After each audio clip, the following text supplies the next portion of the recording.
is bound to sell the land around them for very cheap. You know how it is when it's islands and when you have no neighbors. It's kind of difficult to live there. It's more secured if you have people around you.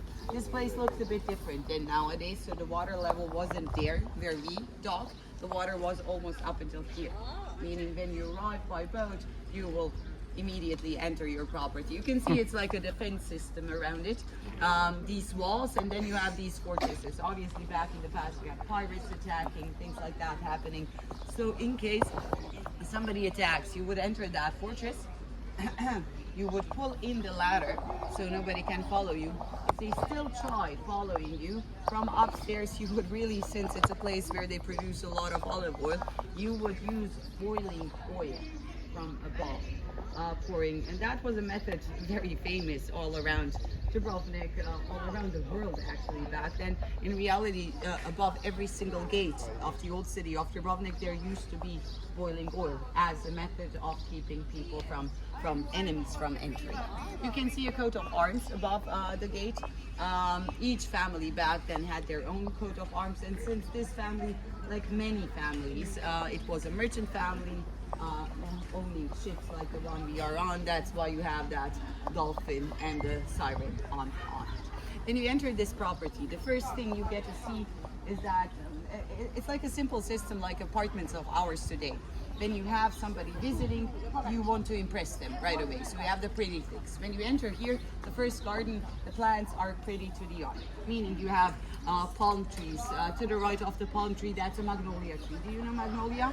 Like huge flowers. Then you have lots of citrus trees. I'm not sure if you're aware of that, but citruses, when they blossom, no matter is it lemons, oranges, or that smell is something very, very intense. Then you continue down, then you come to a loggia, which is covered by grapes, offering you natural shade, and additionally to that, you can eat the grapes. When entering the house is very simple architecture. So you have one central room called Solacha. On each corner you have an additional room, meaning one in middle and four on the sides. From that Solacha, that central room, you actually get to see the front garden and the back garden. The back garden is the place where you plant vegetables, fruits, things like that, because everybody back in the past was self-sufficient. Since it was a merchant, what did you say? Organic, that's right, everything was organic. For example, in the old city of Dubrovnik, since she said organic, do you know Buja Bar? Buja Bar is actually a bar on a cliff where you come to the bar through a hole. Buja means in Dubrovnik dialects hole. So that used to be garbage disposal before it became a bar. But back then everything was organic, meaning it wasn't really that damaging to the environment.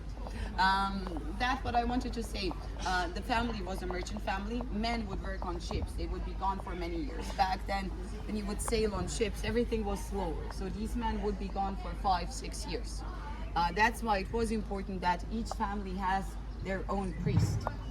So he was let's say the figure of a man, the head of the family while the husband was gone. And additionally to that, he would be the teacher for the kids. His residence was this small house in the corner upstairs. And imagine how wealthy these people were. They even had their own chapel back in the back to the left.